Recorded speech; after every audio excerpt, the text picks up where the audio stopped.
Hi, I'm here today with Mrs. Antonia. We are here in Trent University in Ontario, Canada, and she came here to do a master's degree in sustainability, and she was able to secure funding that covered her tuition. So hi. Hello, Zinda. So tell me about your experience before you began your application. Okay, thank you, Zino. Thank you for having me. So it took me like 15 years. I tried to actualize my goal of studying abroad. 15 years. Yeah, Wow. Yeah, 15 years. Because along the way, I got discouraged because of different factors, the funding, and then coming as a family, how that is going to be, and then my age as well. That was going by every year, increasing every year.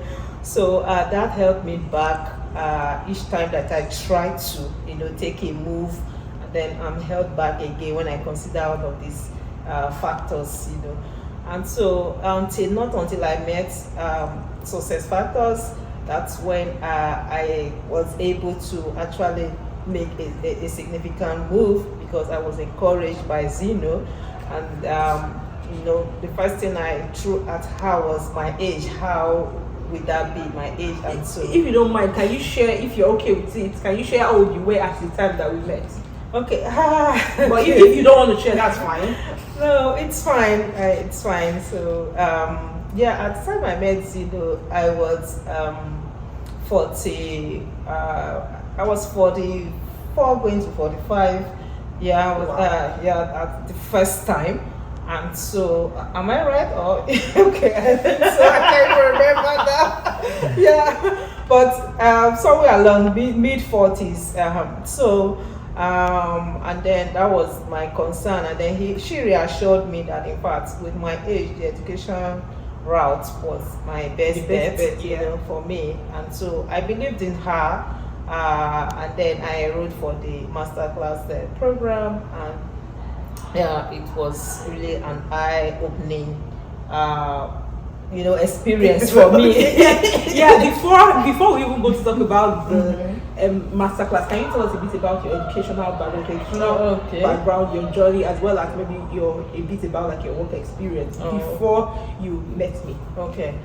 Yeah. So I have a background in admin. So my first degree is in business, entrepreneurial and business management, and then I also got my professional qualification in accountancy in cant. So I became chartered, and so I was working as a compliance professional. And so I had with the training in the industry and the whole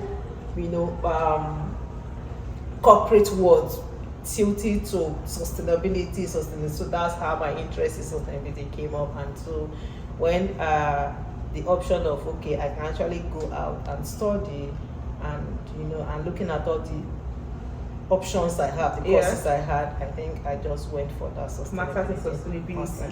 Okay, so how did you find me? Where did you find me?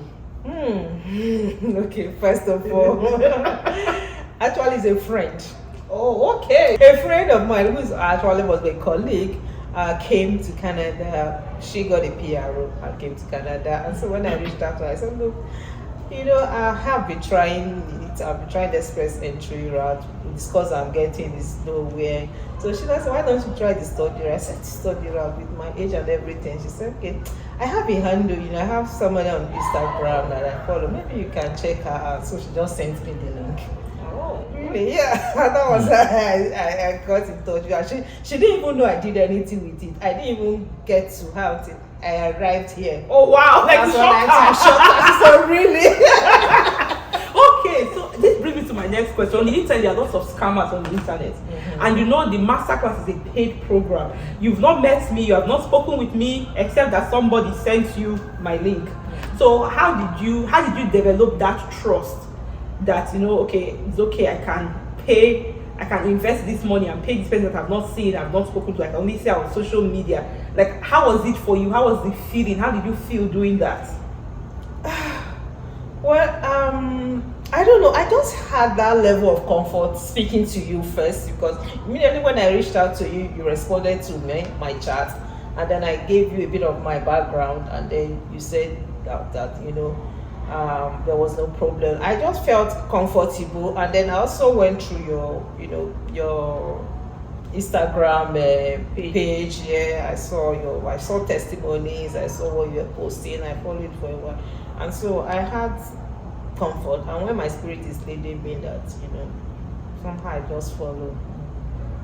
Okay, that sounds good. By the way, this is a no scam zone. So no scam, yeah, sure. Yeah. And so I wasn't scammed. In fact, I have doubled my return on my return investment has tripled, because honestly I can't even quantify what I have gained from the point I met Zeno or through this journey. She has been tremendously supportive. Oh, okay. So now let's talk about the coaching and the masterclass. So how was the experience for you? Then also maybe you can throw some light about. I know that you're a busy professional. You're a mom of 4. So we'll talk about like how the experience of the masterclass was for you, especially like the general experience with learning plus balancing that with work and family, because a lot of people struggle with that and they don't know how to balance it. And you're living in Lagos, life in Lagos is busy. But one good thing about the masterclass, because it allows for flexibility, so you are actually able to build it into your routines and come back to. So you are not tied to like a time, a specific time that you must have your class, for instance, and so you can always go back, create your time, provided you have your schedules and you know that at this point in time of the day you have your class too. So I worked with that schedule and it worked for me. The flexibility also worked for me. So I didn't have it's intensive. I mean, it's intensive, but if once you know the goal that is ahead of you, you just have to make that time for it. Okay. So how was the training experience for you, like in terms of getting knowledge? Did you find it very helpful, eye-opening? Yeah, it was very, very useful, helpful, eye-opening. In fact, sometimes when we started first, this was like, is it like 3 years ago now when we took those classes? Yeah, a bit of a time, but I know the first few sessions was like, everything I was like, wow, these opportunities are really out there, So it's packed full with information, and it's something that just it drives you when you are armed with such amount of information. You are just like, there's a drive in you that you need to you actually need to put this information into use and get something out of it, especially when you see stories of people that are actually achieving results with that information. And so it was intensive, and it has been, and I thank God that I actually went through it, because after then I've had to do a lot of applications. After then, even with my visa, I just did one with my work permit. Even some of my colleagues were like, you an application, it's just like this. Yeah. Say, yeah, you've done the skill. You don't even know where I'm coming from.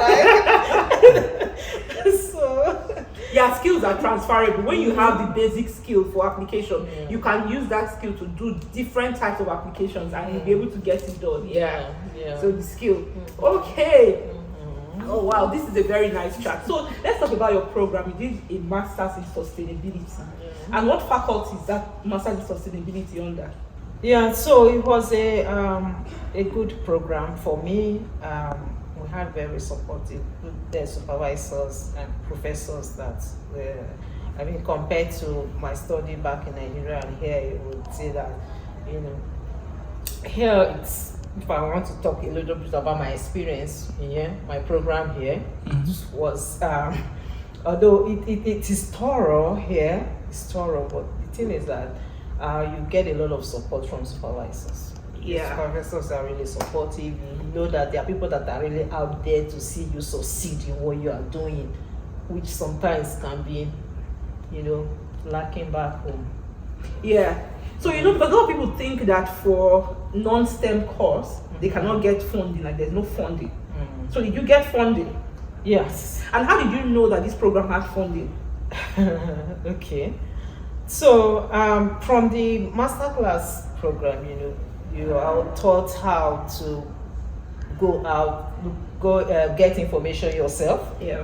Go into schools' websites, go to their programs and know what they have. So I was doing all of that based on the information I already gathered from the masterclass program. So I checked out a couple of schools in Canada, and so I also had courses that's based on my skill set and the skill set that means that we do in the master to match your program of choose a program of best fit. Yeah. Program of best. So we already have those ones. So when I checked this school, Trent University. So first of all, sustainability, which schools offered them in Canada, and so I got a list of universities, and then I started looking at the ones that were more so. The other ones I saw were more like engineering, more like science based, but this one was like interdisciplinary, and so this had more opportunities, and so I saw that it was a better fit for me. And then I applied. I applied through the thesis stream. I applied for the thesis stream, but so there are 4 streams. Okay. So you have the thesis, you have the major research paper, you have the entrepreneurial and innovation stream, and then you have the internship stream. Okay. So I applied to the thesis, but I was given the major research paper. So the supervisor, so you have to get a supervisor before you can be admitted into the program. So when I reached out to like 3 supervisors, one responded to me, and then he took interest in me and said that he think that we can do a major research paper based on my proposal that I wrote. Your interest, yeah. Okay. Yeah, we can do a major research, so we don't have to do the thesis, but we can do a major research paper. I said that was fine. He said he told me there was funding for the program and everything. So that was how we just took it up from there. Yeah. So in total, during your application, how many supervisors did you email?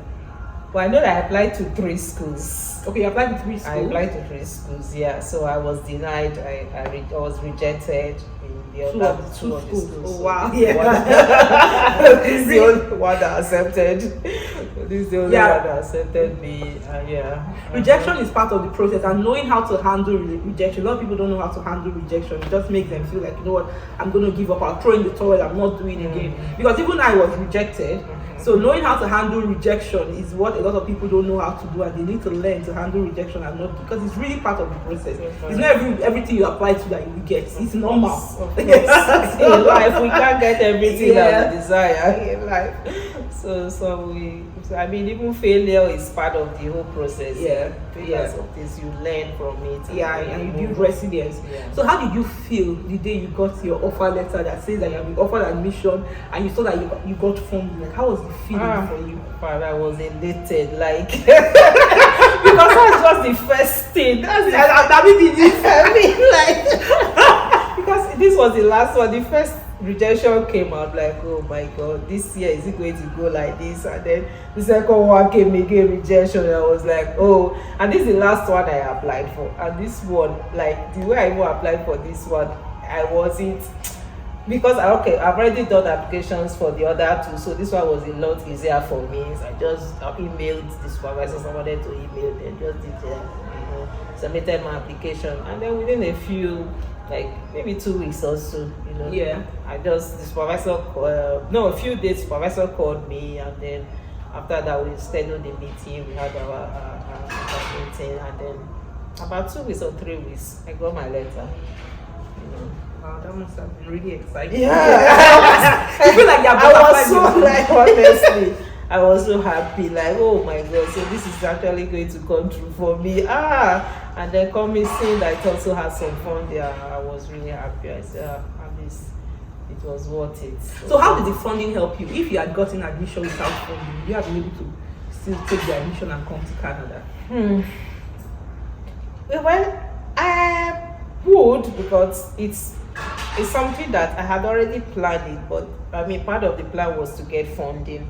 But if I had I had options, like even if I don't get funding, I had the option of taking a loan. Okay, study loan. Study loan, yeah. Okay. So I already mapped out my funding plan. So even before you started to apply for admission, you mapped out the funding plan. Funding plans, yeah. Okay. That, which is part of what I mean from the master's class where I taught all of that. So I have all of that planned out. So when I got this funding, yeah, I know it didn't cover the whole thing, especially since I'm going to come with my family. So I had to loan. I took Empower loan. That one too was like within 24 hours I applied. I got my approval for the loan, and so that one just covered everybody. So I didn't even have to show any other. Okay. So now let's go there. So let's now go to, because we're now heading towards the visa application process. We talked about funding requirements. So when you're applying for your visa, and you have to show, there's a place where you show proof of funds. So what documents did you provide to show your proof of funds for your visa application? Okay, so first I showed this the offer letter of this school. We showed my funding, showed the breakdown of my funding, and then also showed my Empower loan. Okay. I got the Empower loan approval. So I put that together, and then with the little savings I had. Yeah, saving just to show that you have money for your ticket to come. So that was it. Okay, so as we talked, you kept mentioning family. So your intention was to come to Canada with your family from the beginning. You already knew that, okay, this is my plan to come with my family. Yeah. So based on that, you now mapped out how you are going to get the funding, because say use a combination of scholarship and loan. Okay, so I'm going to say something here in this video for the people that are going to be watching it. So when an international student, when you apply for master's or PhD and you get a funded program, so you get funding, admission that comes with funding. The funding that comes with your admission covers only the student.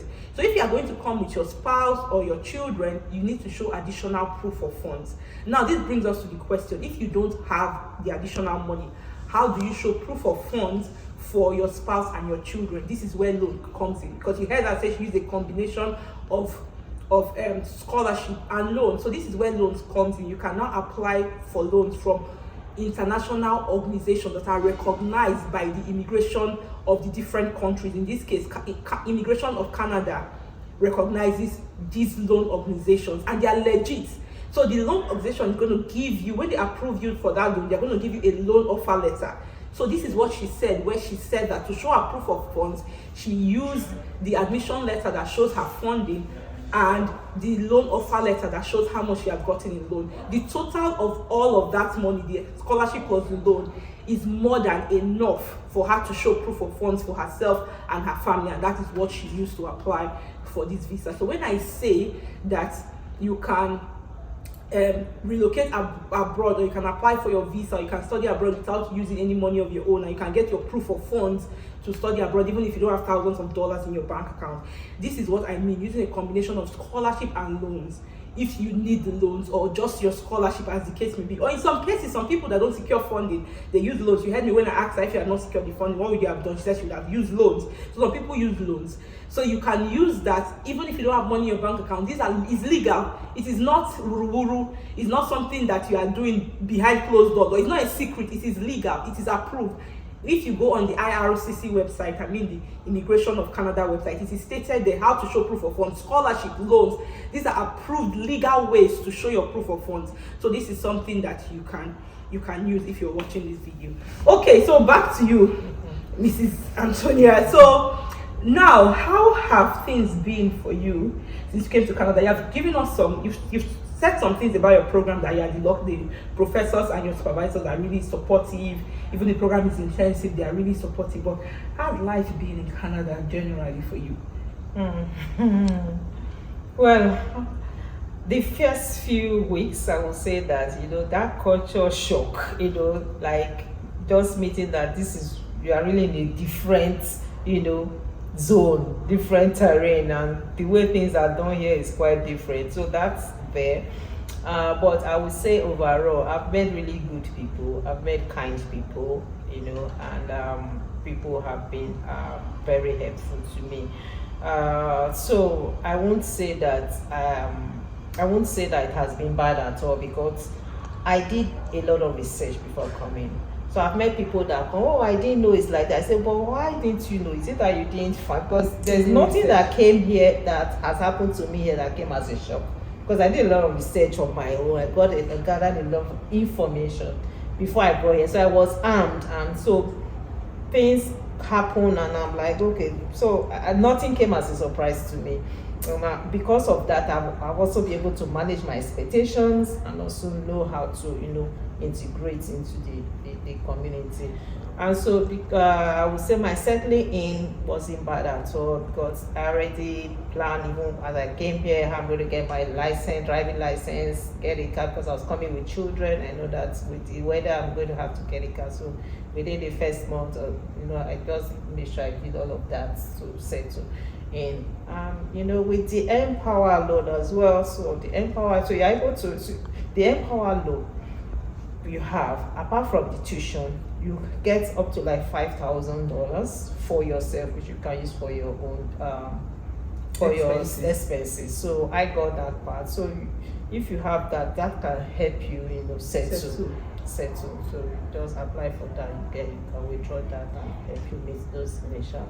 Yeah, I still remember during your visa application, I'm not going to share this secret here, but I'm going to put it out there. Like during your visa application, I remember when you asked me the questions that, if I'm trying to prove to immigration that I'm going to come back to my home country and I'm taking a loan in Canada, how do I prove to them that even if I have a loan in Canada, I will go back? How do I pay this loan? I remember we had this conversation, and there was something that I said that we need to write in the study plan to explain that, okay, this is how you are going to pay back the loan even after you go to Nigeria. We have to put that in there. So if you're taking a loan, you need to know that, because when you're applying for your visa, you are showing proof of home ties. Proof of home ties means that you are saying that after I study, I'm going to go back to my country.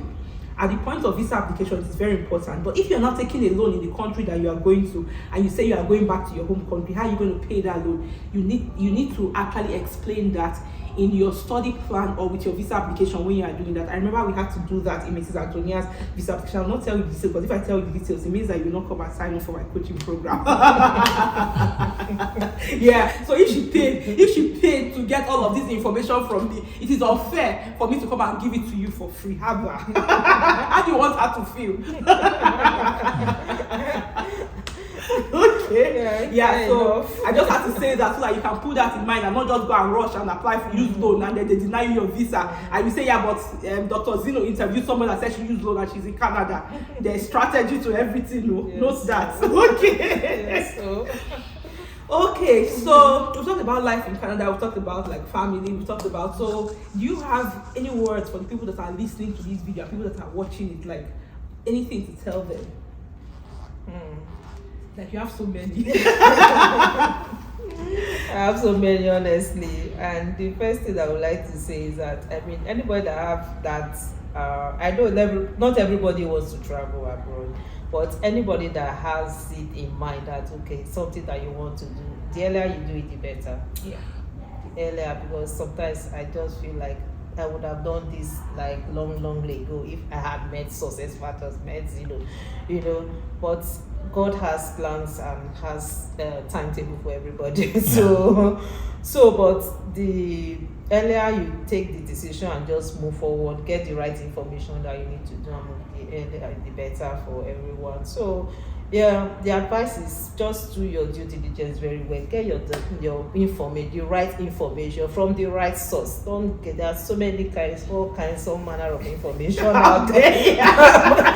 Just make sure you are getting the right information, and be ready. It's not like me and my friend, we say that this race is not for the weak, So be prepared for it, mentally, physically, everything. Just be prepared for it. But at the end, it's worth it. It's worth it. My children are happy. They are happy. The opportunities here, they are really, massive. The opportunities are there. Even when you hear, there are no jobs, there are no this, there are no things. How do I say to, there's always a way out. Even my professor was saying, oh yeah, he was asking me, so what's your plan, what's your this, and when I was sharing, saying, yeah, at the end, everything all works out. It all works out, yes. Yeah, it all works out. So, So that's just my advice. Yeah. Especially for those that know what they are doing, because I see a lot of international students who come here and they struggle. Some people their study permits expiring, they don't know how to renew it. They are now calling an agent in Nigeria to renew it. Why? Lack of knowledge. They want to apply for work permit. It's like some people, their work permit even expires on them. They did not know that they need to apply for PR, because some of them believe that once they enter inside Canada, they are okay to live here. So they don't know that they are temporary residents. All of this, you see all of this happening because of the lack of knowledge. But you have heard Mrs. Antonia today tell you that after she has come here, she has done several applications by herself, and she has been able to do that by herself because she learned the skill to find information, do the research, put documentations together, understand what it takes and what to do. Once you have that skill, you can navigate any process that you find yourself in. Now she has applied for a work permit. When time comes, she will apply for a PR. She will not even need to contact me. When the time comes, she will apply for her citizenship. She will not need to call anybody. She'll be able to do these things by herself and now support her friends and family members with the knowledge that she has. There's something, if I buy this hair that I'm wearing on my head, I buy the hair, I use it for a few years, it's destroyed, I'll throw it away. I don't have the hair again. But if I get knowledge, I will use the knowledge to teach her, teach another person, teach another person. She has the knowledge, she goes teach. The other person has knowledge, they go teach. So even when you give out the knowledge, you still have it. So it's not like I give it out and I don't have it anymore. You give out the knowledge and you still have that knowledge. So it's not getting the right knowledge is something that you really want to invest in. It's the best investment that you can do for yourself, because it would never leave you. You would always have it, use it for yourself, help other people. So that's something that you should consider. If you have to make an investment, invest in knowledge, because it's what's the word? Is it exponential? Or because this is to exponential growth. Investing in knowledge yields compound interest. Yeah, it compounds for yourself, your family, your community. Yeah. Remember when we visited what's her name in New Brunswick, Pastor Nkem, and she said that after she relocated to Canada, she took the master class, did application for herself and her family, 6 people. In fact, we thought that we had broken a record when we helped her, until we helped a family of 9 move from Ghana to the US. Even me, that success shocked me. So investing in knowledge is the best investment that you can make, because you're making your community a better place. Like you said, you saw testimonials on my page, right? And sharing real life testimonials make people actually believe, because they hear it not just from me, but from people that have gone through the experience. It makes them understand that these opportunities really exist for people like us, people like me, people like you, people like them, so that they can take advantage of and make their lives better, because the lack of knowledge hinders people from a lot of things. So thank you so much for sitting on this chair today and sharing your experience with us. We really appreciate you and we wish you good luck. Thank you.